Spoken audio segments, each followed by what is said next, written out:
quels sont, selon toi, les principaux enjeux tactiques de cette rencontre?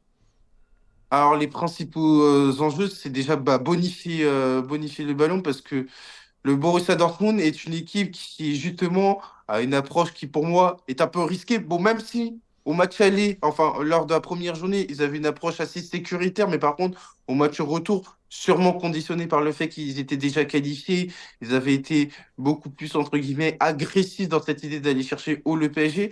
Clairement, ça va être ça, cette idée, bonifier le ballon et exploiter les espaces. Parce que moi, je pense que ça peut être un match susceptible d'avoir des espaces, même s'il ne faut pas négliger le caractère du match aller. Et ça va être quelque chose de très important.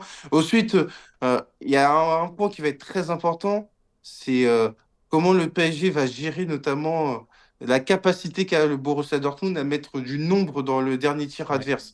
C'est quelque chose qui m'avait marqué, notamment lors du match retour face à l'Atlético de Madrid en quart de finale. Dortmund amène énormément de monde dans les 30 derniers mètres, donc il se découvre avec notamment Madsen qui avait été déterminant, Brandt dans les demi-espaces. Et ça, c'est un point qui peut être très intéressant parce que on a vu que que le Barça, face au PSG au match aller, avait notamment utilisé le jeu long pour ensuite exploiter les espaces.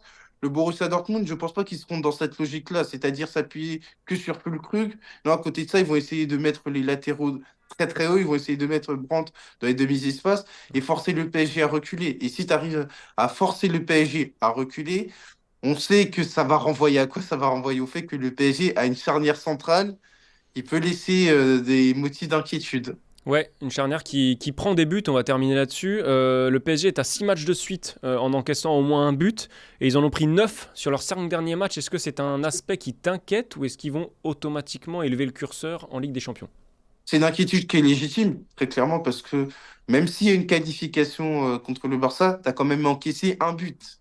Ouais. Et ça, c'est pas négligeable et ça veut dire qu'il y a une marge d'amélioration du côté du PSG.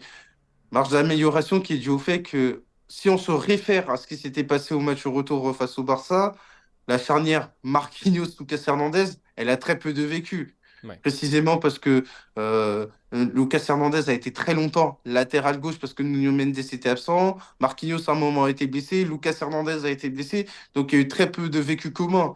Si tu veux, Arthur, on a eu davantage Danilo, Beraldo, Lucas Hernandez et Marquinhos, mais pas Lucas Hernandez et Marquinhos ensemble. Donc, forcément, ils ont besoin de continuité. Je pense qu'ils ont moins de 10 matchs ensemble, donc ce qui est très très peu pour une charnière à ce stade de la compétition. Et ça va être encore une épreuve supplémentaire face au Borussia Dortmund, avec notamment un Füllkrug qui est sur une bonne dynamique.